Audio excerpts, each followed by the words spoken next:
Today we are talking about the best movies we watched in 2023. So that's not inherently the best movies of the year. A lot of these are movies that have been out for a long time. Yeah. I guess the Some of them caveat. are like 15 years old.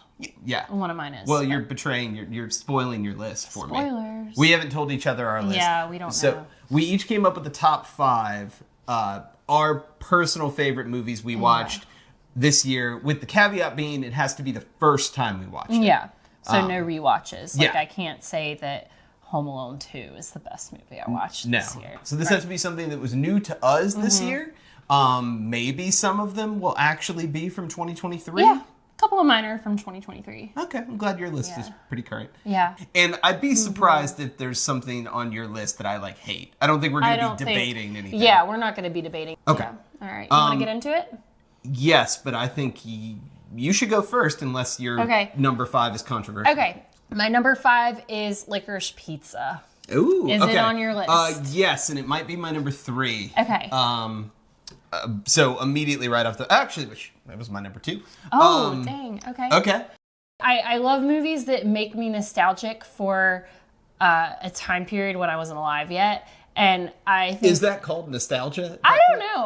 There needs to be a separate word in the English language for that, of like a longing to be part of a time where you weren't born yet. And I think I've always had a weird fascination with the 70s, but this just solidified it. I wish like time travel vacations were a thing and I could go back and like be in the 70s or in like Los Angeles in the 70s when that movie takes place, because just the fashion, the vibes, it felt period accurate, but it was also visually inspiring to me.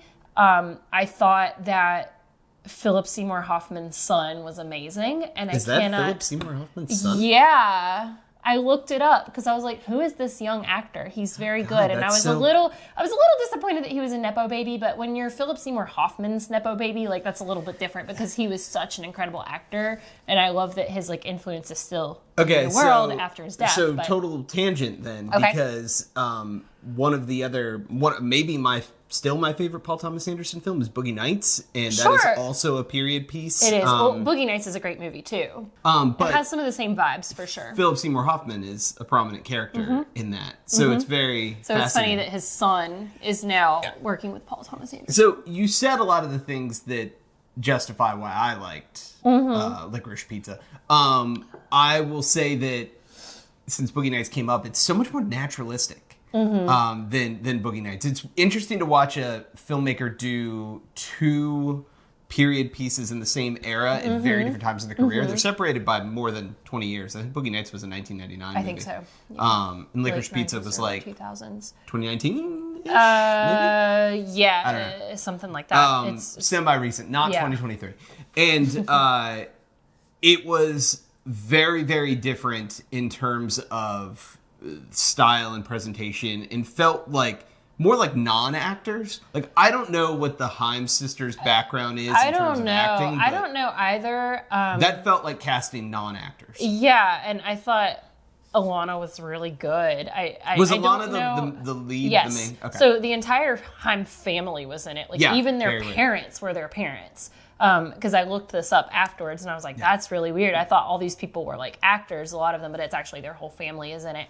Tom Waits is in that movie too. So Tom Waits is in that movie. Are there any other musicians in that movie that we didn't notice? Isn't Robert De Niro in it? No, wait, who? The motorcycle, the older motorcycle that was Sean man. Penn. Sean Penn. Okay, I'm terrible with faces. But there were other prominent cameos. Like there was also one of the Safdie brothers. Oh yeah, Benny Safdie. Yeah. But no, there was Rocket Raccoon. What's his name? Oh, Bradley Cooper. Yeah, there you go. Bradley Cooper was great, I thought. It's not like everybody was a non-actor or everybody was a musician. Yeah, there were some A-listers, and that's also something that surprised me. There were like true A-listers in that movie. But definitely the highlights for me were the performances from I should know his name, Philip Seymour Hoffman's son, and Alana Haim. I thought they were really natural, kept me in the story, even when I was like, this is bizarre and doesn't make any sense. A cat knocked over my water bottle. Because also, life update, we have like cats now. Yeah, I don't think we're not legally allowed to have that many cats. So Well, don't say it on camera. I'm gonna beep out the number We of have cats we beep have. cats. Yeah, we'll see. Okay. So we talked about the vibes. We talked about the music. I mean, the story. Cinematography was beautiful. We didn't discuss the. You and I felt like after we watched that movie, all of our discussions were about the story. Because we were basically like... It's the weirdest story. Was this a predatory relationship? Was it... Well, I don't think either of them were necessarily good people. I think know. they were both a little bit selfish, but also selfish in just like a lost way. But they're just young people. Yeah. They were just young and naive and doing their best. And they were. Okay, so if you haven't seen this is the first thing close to spoilers other than saying Sean Penn is in it. Other than saying Robert De Niro. Or Robert De Niro. So slight spoilers. It is about an age inappropriate relationship. Yeah. And the interesting spin in the on way it, that age inappropriate relationships usually don't go in movies. So the female presenting person is older. Yes. And the only other movie I've seen that I think follows an even related premise was a 2000s Cate Blanchett movie called Notes on a Scandal.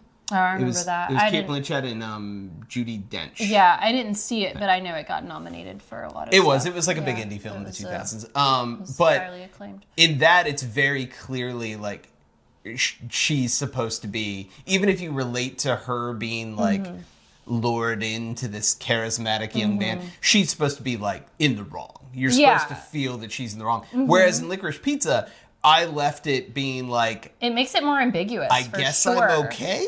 But, like, I don't know. I was more weirded out by it than you, I think. Yeah. I do think that, like, at the end of the day, like, it's inappropriate. Well, But that's what makes it interesting, because you do have that moral dilemma as the viewer. In my own defense, I'm not one of those guys who does the, like, oh, like, the 16-year-old hooked up with his like 24-year-old teacher, like cool, bro. Like I've never been one of those people. No, it's this movie presents them on weirdly equal footing because one of them is really mature and one of them is really immature for their age. Yes, so, and it's almost they're like kind of meeting in the middle. Yeah. Yeah. So it's weird to come away from that movie feeling like, I guess it's nice. I guess it's okay. It leaves you with conflicted feelings. And I had a theory that is the name of the movie. The whole point is that it's Licorice like Pizza is gross and doesn't go together and distasteful. I mean, I think that could be. But it's like somebody's taste. The idea is that these two people, like, they work for each other, and other people might find it distasteful in the way that somebody would find Licorice Pizza is. Yeah. All right, so first one was on both of our lists. Yes. My number 5 is Asteroid City. Is that on yours? It's my honorable mention. Okay. So it's my number 6, so is Asteroid City. That is also not a 2023 film, but it is something we watched for the first time this year. Are you sure? I think it is 2023. It Alexa, came out around the same time as Barbie. What year did Asteroid City come out? Is this plagiarism? Oh! 2023. I knew it. Okay. You are completely correct. right. Oh, you're right. It did come out right around the same time as like Barbie and Oppenheimer, and it kind of got buried. It got buried. So, Asteroid City. So good. Yeah. That movie made it hard for me to make this list because it is my honorable mention. But it's so good. Loved it. It's almost the opposite of Licorice Pizza. It's not naturalistic. It is extremely meta. And I was, removed and aware the entire time I was watching it. And there were multiple things where I was like enjoying it as like an art piece, not as an immersive story. Sure. And I think that's exactly what Wes Anderson's going for. It's not I think so. He has like one layer of removal, then another layer of removal, and another layer of removal. So, like, narratively, even the structure of it is...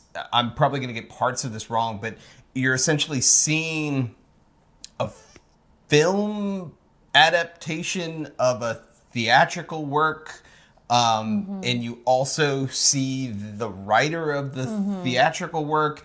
But even that is kind of presented as if it's an adaptation. So there's like... It's a lot of layers. At least 3 layers of removal from reality. Yeah, it felt hard to keep up with at times. Yeah. I don't know what that says about me, but... Oh, no, it's bizarre. You would almost have to make a like a pyramid diagram. But it's very typical Wes Anderson. It's delightful and absurd. Yeah, it is. One of my favorite things about the movie was the setting. It felt like the desert was its own character, and made me want to go camping in a desert. In little houses. So little resort houses. It was all false though. It was very much a stage. It was like, but it's still, I don't know. I like the way they did the desert. Yeah. I think there's an interesting thing at the beginning of the movie where the camera basically pans through the entire setting, the place we spend most of the time. And it shows all of the major locations and even kind of background introduces some characters. And that felt like, there's probably a term for this, I don't know. But when you are seeing a play or a musical and they do the thing where they have the stage alive before the show starts. Right. So where like, as you're filing in, there might be a person on stage who's like already in character. That's what that felt like to me. Feel it like felt that. like trying to root you in the setting first, which is weird because it is like it's so affected. Everything in the movie is really affected. Very affected. But okay, so for the opposite reason, I like Licorice Pizza. I enjoyed the meta narrative. I enjoyed it was almost a commentary on what storytelling is. Yeah. In I that agree. you're getting. It's not about a character's actions or motivations. It's about what the storyteller was putting in from themselves into that character's actions and motivations. Yes. And you get this multiple layers of removal. And then they also consider like authorial voice and how it comes to, well, an actor is having to play this character, so now it's their authorial voice as well. And their art and their craft. And then there's Adrian Brody is a play director. Yes. And so he's it's the playwright. Also the director. Yeah, so he's the director and then who's the I think playwright? it was your boy Ray Fiennes. Maybe no, he's the one writing it. The playwright. Oh. Okay, I'm getting this mixed up with one of the short films that Wes Anderson did this year. The Henry Sugar. Yeah, so I mean that could Dahl. honestly be an honorable mention, but all of the Wes Anderson little straight to Netflix short films that came out this is so bad I can't even remember if Ray Fiennes was in Asteroid City. I'm pretty sure he is the playwright. Help me remember. There's the scene with Jason Schwartzman coming to the playwright and trying to basically impress him to get a role in the theatrical production. That's Edward Norton. Edward Norton. Thank you. Edward Norton. Edward Norton is the playwright. Ray Fiennes might not even be in this movie. We might literally only be thinking of. I think we're thinking of Henry Sugar. Yeah. I knew there was one like standard Wes Anderson person that we were forgetting, and it was Edward Norton. I mean, but Edward Norton is okay. So, like, Wes Anderson has this a company, repertory. Yeah, I don't know. Yeah, repertory. He literally has like a repertory of actors, and I think Edward Norton didn't come around until like what, Fantastic Mr. Fox? No. Edward Norton was Moonrise Kingdom. Yeah. Mm-hmm. So okay, the reason. This and also his daughter, like Edward Norton's daughter's in it too. Who? Maya Hawke. That's Ethan Hawke's daughter. Oh, oops. Yeah. This is literally my like facial recognition. Yeah. No, we're okay. In our defense, there's too many people in this movie. There's too many people in the world. Like all right, there's 8 billion people in the world, guys. We can't be expected to know everybody. Okay, and who is related to who. And some of us have severe issues with facial recognition. Oops. That's why we're married. He helps me so much. Oh no, I meant that you don't see my face. Oh God, I like your face. Okay, anytime I read a review or watch a review of a Wes Anderson movie, the thing is, it's always very Wes. It's very Wes Anderson. It's just it's his thing. It's his shtick. Yeah. And everything he does is his shtick. Style. But this felt like he added 2 or 3 layers of meta commentary. Yeah, on top of I did enjoy the meta aspect of it. It's like he was commenting on the affectations of his own style. Yes, and of the craft in general. Yeah. Yeah. Yeah, of writing, storytelling, theater, and film. Yeah. And I think it also makes some comments on the collaborative art form that film is. Yeah. And theater as well. Yeah. I loved the commentary it made on theater. So, yeah. All right. So what's your number 4? My number 4 is a little bit embarrassing because it is so many people's comfort movie. And I think it has now become a comfort movie for me. And as someone who enjoys and partakes in musical theater, I had never seen Mamma Mia. Oh! Is that an upset? No, that's fascinating. I thought it was great. Love it. I have like such a massive girl crush on Meryl Streep. Is that like a weird millennial word to use, girl crush? Probably. Maybe I'm dating. Yeah, maybe I'm making myself seem very obsolete and dated. But yeah, I thought Meryl Streep was amazing. I thought everything about it was just vibes. I want to live in it, but I think a lot of people feel that way. So I think I'm just feeling what everyone else experienced whenever the movie came out. Yeah. 15 years ago. Yeah, it was mid-2000s. Yeah. I loved it. I grew up listening to the music of ABBA. Did you? Yeah, I actually did, but not because of this weird band that covered ABBA called the A-Teens. It's really embarrassing. I'm gonna be so called out. Is this like they were S Club Swedish? 7 era? Yes, 100% S Club 7 era. Are they like there's like again? I'm very the much Avengers giving away my and the age. Young Avengers. Is this is the A-Teens the S Club 7's I don't know, junior team or no, something? I mean they're all around the same age. But yeah, I did grow up listening to the music of ABBA, so I was very familiar with all the songs in the movie. And yeah, I love the setting of it too. It was just so pretty, and it made me want to live there. I thought all the outfits and everybody's hair looks really good. It was just everything. So I loved Mamma Mia. Yeah. I do think that's another vibes pick, though. It was, the vibes are immaculate. No, I mean it's a very enjoyable movie. Yeah, I just want to live in it. Yeah, it's like a mood piece, and I get and I've always been drawn to mood pieces. Yeah. My whole life. You had mentioned consuming that film. You know people who when they're homesick, that's what they watch. Well, that's what I meant. It's a comfort movie for a lot of people around our age and even younger. And so I think it's a movie I would come back to 100% when I'm feeling down or when I want to be cozy.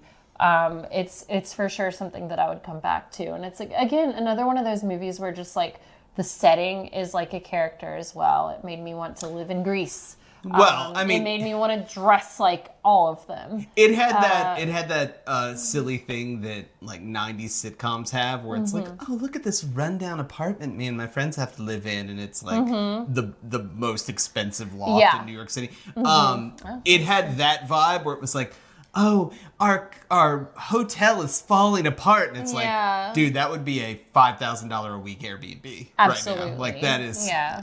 This is it's the coldest take of all time.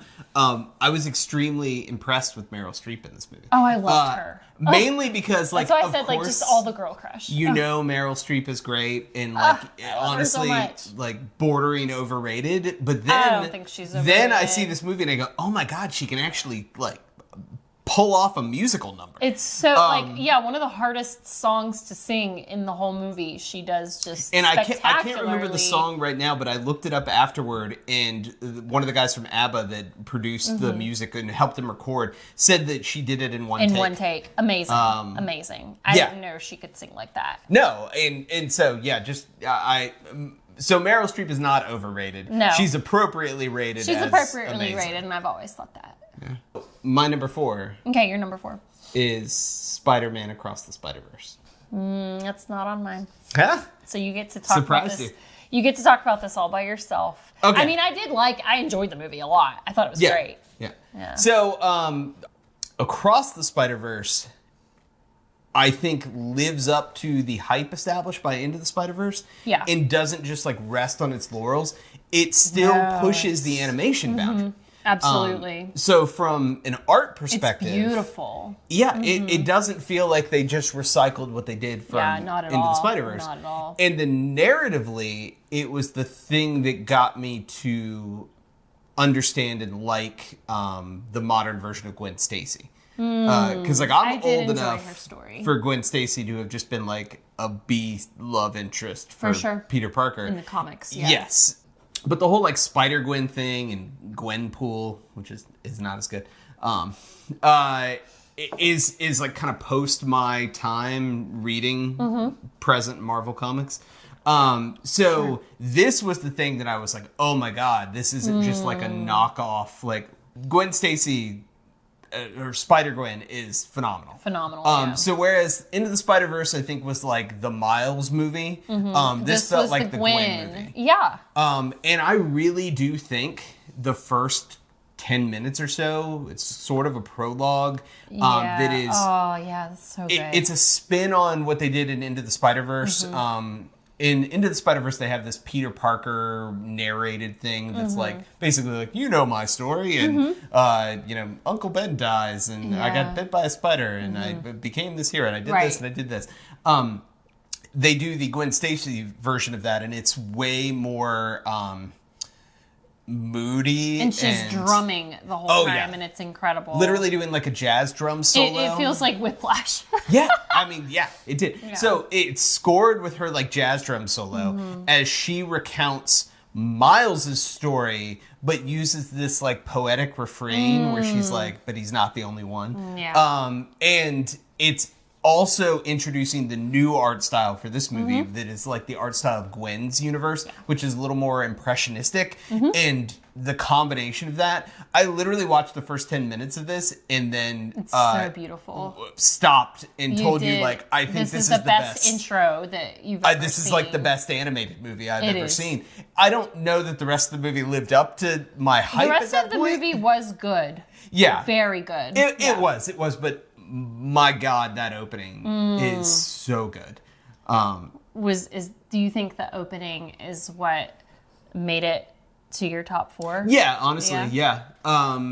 Because I would agree. Like, if you just think about the opening, that's one of the best things I've seen this year. So, narratively, I have a problem with films that aren't standalone films. Like, this ends on a cliffhanger. So it's felt like it's. Oh yeah, it does. Yeah. Ooh. So it doesn't feel like it's its own standalone story. It feels like part 2 of a 3-part story. Yeah, part of a trilogy. In a way that I don't think is necessary. Like I think Empire Strikes Back feels like a succinct, complete movie, even though it leaves open plot threads. This felt like a to be continued. It really did. Yeah. So, and I think that might be why it didn't make it into my top 5. That's or totally my fair. honorable mentions. Honestly, yeah. You're right. The prologue is, I think, the thing that puts it over for me. All right. So, what's your number 3? Oh, well, my number 3 we're definitely going to talk about because it was meaningful to both of us. My number 3 is. Don't speak for me. Oh, I trust I'm speaking for you right now. My number 3 is Guardians of the Galaxy Volume 3. Okay. All right. The Pause. end. It's literally my number 1. Okay, so we do have to spend a good amount of time. Okay, so yeah, I figured it would be your number 1, and again, we didn't share our lists with each other, but Guardians Volume 3 was my number 3, and I had a strong feeling it would be your number 1. Yeah. Okay, so I love the first Guardians of the Galaxy movie. It hit me at like a really important time in my life. It was very meaningful. It was like this one was the same way. Yeah. So it's weird to come back like at a decade later and it hit.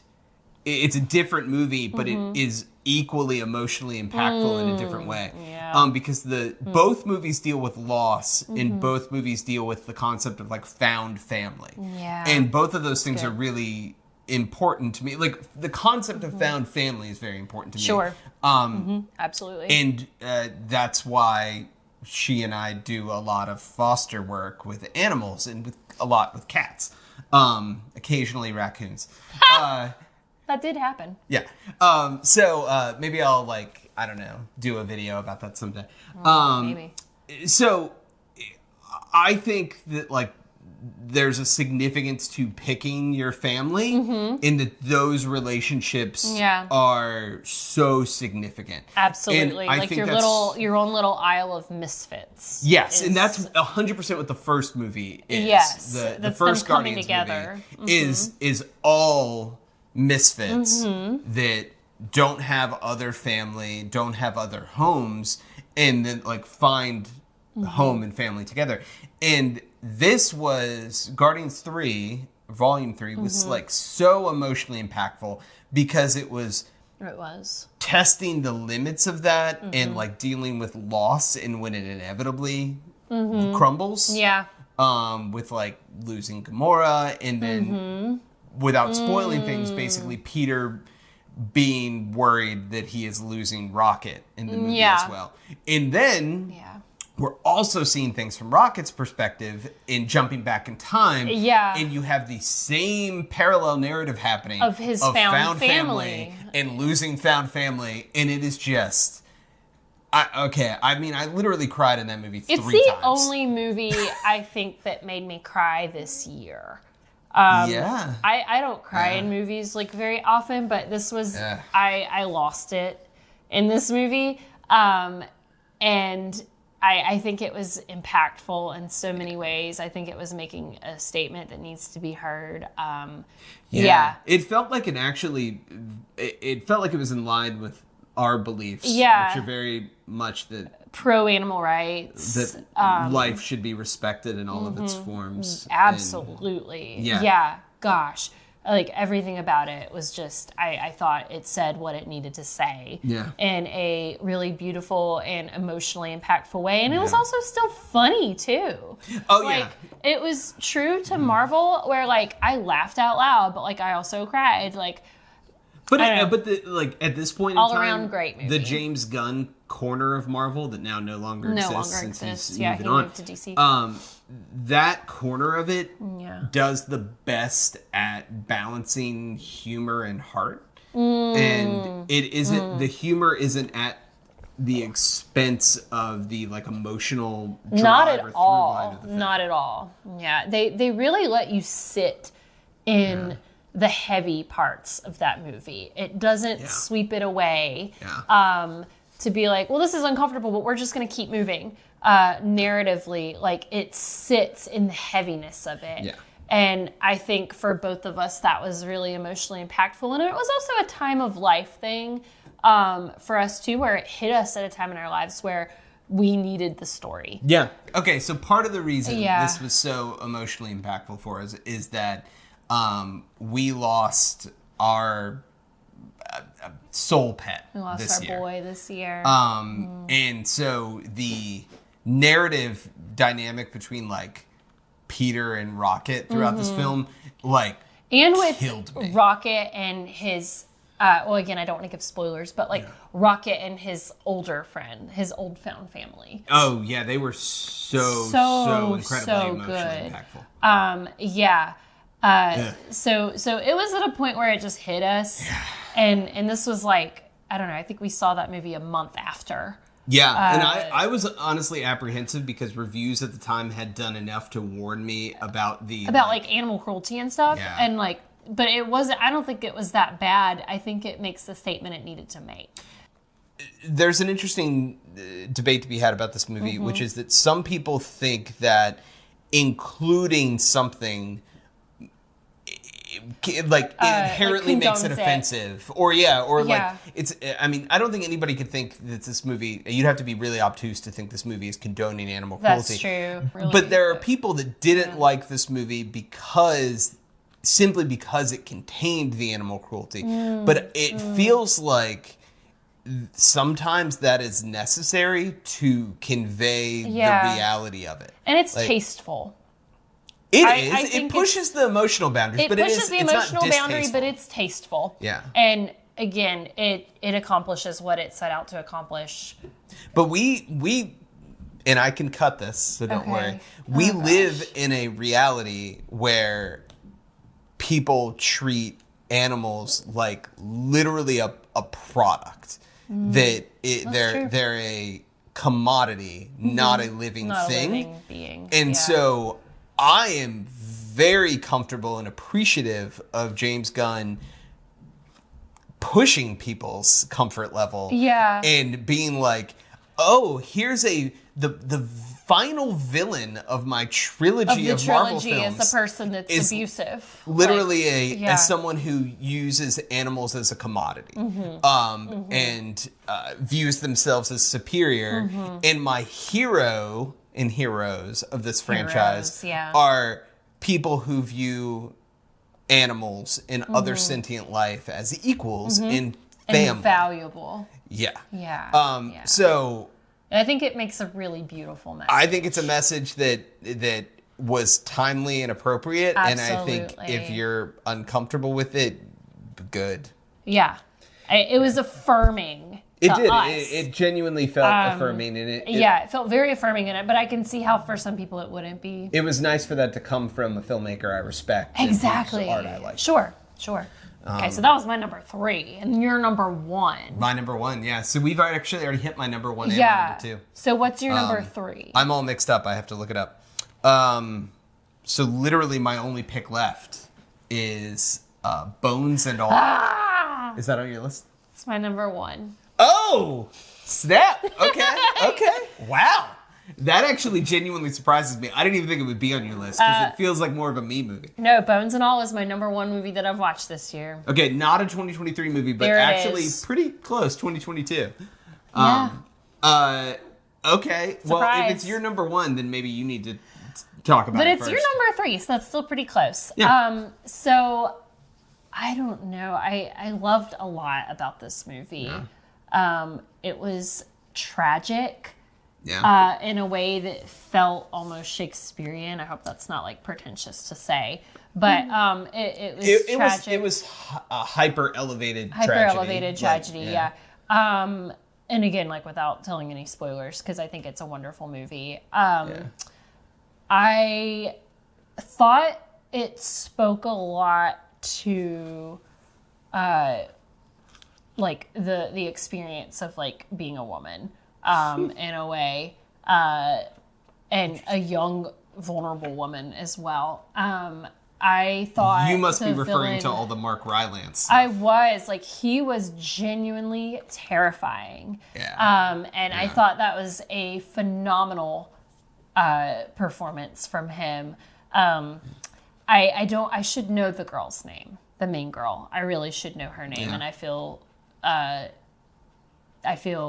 I don't know her name. We did no research for this video. We literally just watched these movies over the course of a year. Yeah, I feel regret that I don't know her name because I thought she was absolutely fabulous. She's the only one I haven't seen anything before. And I hope that we see so much more from her. Yeah, she was great. Loved her performance. But I like that it was a very it was a period piece, but it was quiet about it. You and I did not know it was going to be a period piece. I had no idea it was a period piece, but it was a period piece, but it was quiet about it, and I really enjoyed that. It wasn't the up and front thing that you It was honestly even more naturalistic than Licorice Pizza. In that sense, because it wasn't even attempting to emphasize the period elements. Yeah. Like, I think it actually wanted it to feel like it could take place at pretty much any time. And I do think it, honestly, it could have been a movie set in 2022, so it's an interesting choice that it wasn't. Yeah.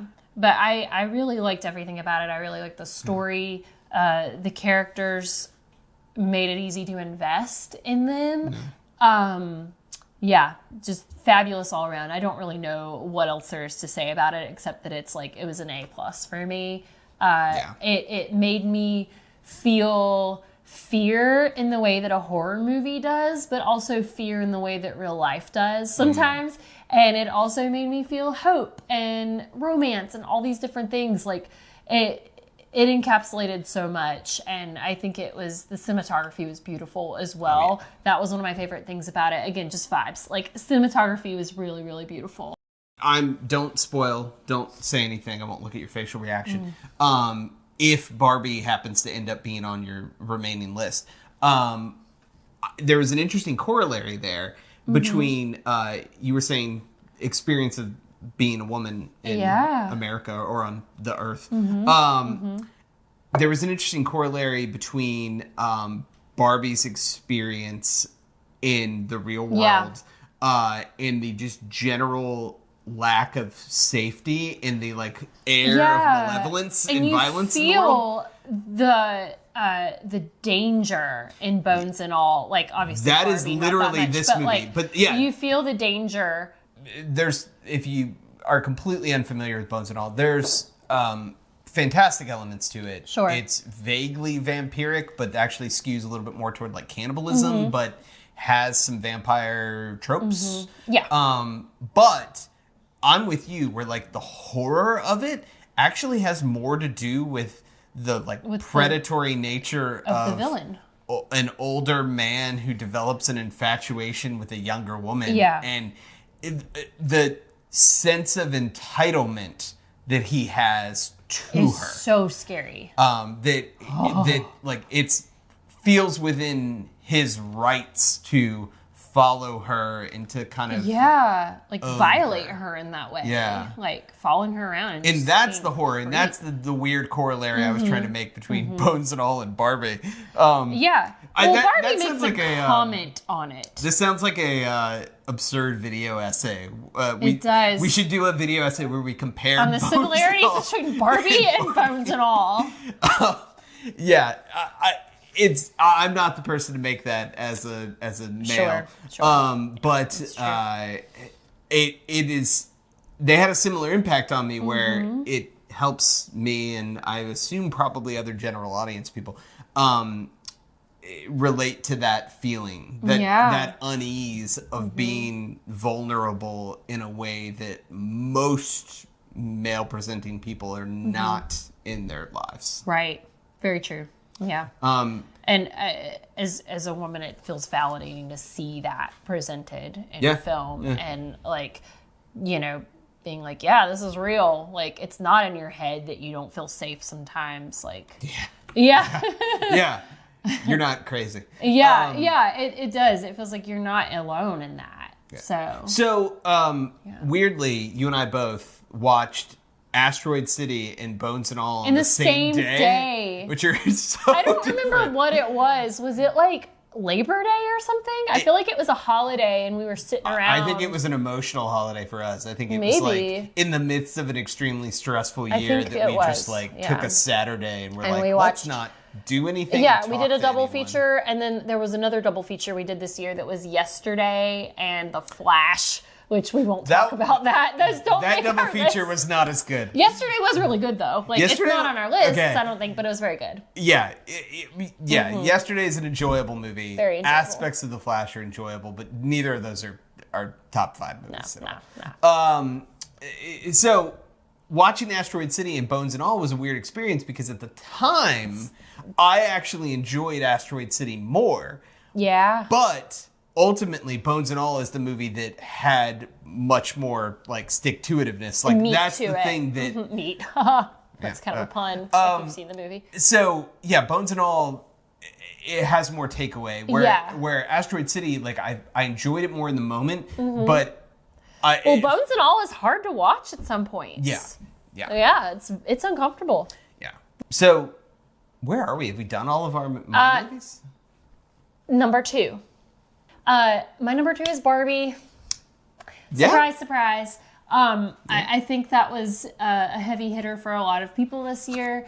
I loved it. I'll rewatch it. It was fun. I didn't think I was going to like it as much as I did, but I enjoyed everything about it. I don't know what there is to say about Barbie because objectively it was a great movie, and I love Greta Gerwig and think that was just... It's a masterpiece. I thought it was a triumph. Barbie is the weird, rare combination of an enjoyable film that is also an art piece, and that also resonates with the culture at the right time. It is making such a great comment for general audiences. But even if culture. Like there are movies we watch that make an incredible comment, but they don't affect people and they don't reach people. Barbie actually, it clicked. It clicked with people. And I think that's part of its value. I think that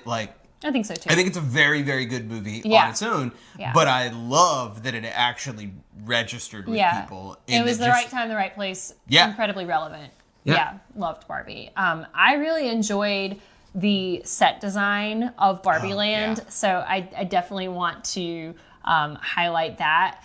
That just the set design, the costuming, everything about it. In an era where half of the top 10 movies of the year are shot in the volume, Disney's volume. Yeah, exactly. It was really nice to have like real practical sets, even as absurd as they were. They were not natural sets, but they were practical, and it was nice to have they felt like theater sets, you know? It was just really cool. And I enjoyed it a lot. Was it one of your honorable mentions? But it's not going to be now because we've talked about it. The point of an honorable mention is to include one that something we haven't talked about. We didn't include. Okay. So I think that there's probably more we can say about Barbie, but it's a but movie a lot of people are contributing to the conversation about Barbie right now, so we don't want to be overkill on that because it is what it is. It's a standalone. It's a great movie. Also, I loved Rhea Perlman so much. Oh yeah. Oh, my childhood. It's so good. Okay, so something you might not know because you don't engage with the cynical dark side of the internet No, as much I try as to stay away from the internet in all of its forms. Is that Barbie got popular enough that it then had the backlash crowd. I know. I did know that there are now which is sad. There are now people that should align themselves with the beliefs of the film that are taking the cynical approach and being like, well, this is a Mattel product, and they're coming at it from a cynical angle. Okay. But I see that. I think the problem with viewing the film from that angle is you're viewing it from the lens of an ideal world. You're not a world where the films that people see are commercial products. Yeah. That is so if you're going to reach millions of people, you have to do it through the commercial film system. And I think that's why it was a triumph. Yes. Yeah. So, judging it as it didn't go hard enough on criticism of consumerist culture and it was really easy on it. It can't do everything. It can't. And it does a lot, but it can't do everything. Barbie's a great movie, and it's a rare movie. It is rare, yeah. And I'm happy that it worked. It felt like a rare unicorn of a movie. And I think it's inevitable, cynically, that there will be more Barbie movies, but I actually think... Yeah, I just want to let it lie. It's perfect the way it is. Yeah. Let it sit. You are running so many risks by even touching it. It's just great as it is. Let it be its own standalone thing. I agree. Go against the grain. Yeah, go against the grain. Don't start a Barbie cinematic universe. Yeah, we don't need it. Let it be its one perfect thing. It is what it is. It makes so many great statements. Let it rest. Yeah. So. Okay, so do you have... I have an honorable mention. I have an honorable mention that we have not mentioned, yes. Okay. My honorable mention that we have not mentioned is Pearl. Oh, Is that yours? No, I had a different one. Pearl is phenomenal. Yeah, loved Pearl. Everything about it was great. I don't know what else there is to really say about it. But okay, it's a great movie. A question for you. Do you think Pearl is better if you watch X before? I don't think it matters. You think Pearl works as a standalone? I think Pearl works as a standalone. 100%. Yeah. I think it works as a standalone. It's weird. Pearl is the better movie. Pearl is... Not that X is bad. X is fine. Pearl is the better movie. Pearl is better than fine. X is fine. Yeah, that's Pearl true. is an actually... great movie. Very good movie. And X is an interesting take on horror slasher films. Like, I'm in a weird place with film in my life where I almost judge things by unique moments. Where like something registers as a good film for me if there's just a moment that I haven't seen somewhere else. And there are some moments in Pearl that fall into that. Like, it's so good. Loved it. Yeah. It's so good. Yeah. Can't say enough good things about Pearl. Okay, so my honorable mention is one that was on my top 5. And then I realized I literally could not remember virtually anything about it. Was this the one that you said earlier before we turned the camera on? He said something about there was one movie that it was just vibes all the way through. And I think I know what it is. Is it Hayao Miyazaki? Yeah, it is. Okay. It's Nausicaä in the Valley of the Wind.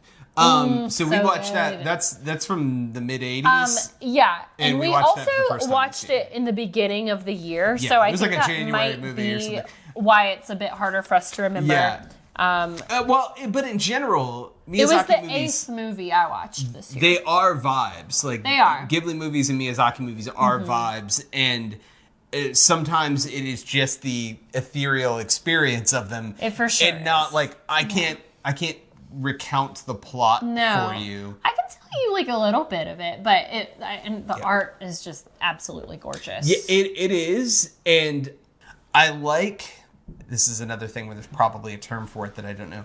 I like fantasy that doesn't need a frame character from our world to introduce you to its world. So, Spirited Away starts in our reality. Yeah. Totoro starts in our reality. Kiki's Delivery Service, kind of, maybe. Yeah.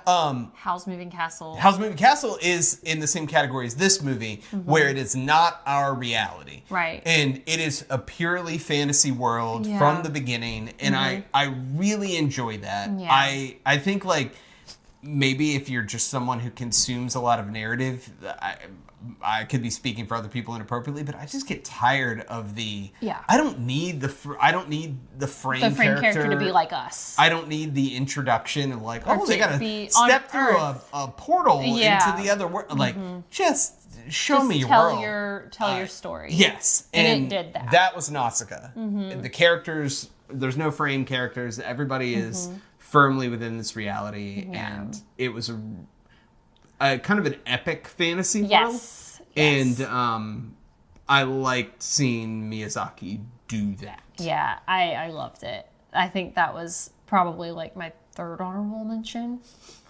because that's one of the ones that made it really difficult for me to make my list. So, beautiful movie. Yeah. But those are movies we'd all recommend. Yeah, they're all great. Every one of those is worth watching, has something to say, is an enjoyable experience. And are, I think, genuine pieces of art. Sure. Yeah. I think they're doing what they do very well, and they are art. I appreciate you hanging out and listening to us talk about some films we liked this year. And if you've made it this far, I should acknowledge congratulations. You've sat through a lot of us talking, and we appreciate you. Think you're cool. See you again. Well, thanks for watching. Yeah, thanks, friends. Cheers. Cheers, bruh.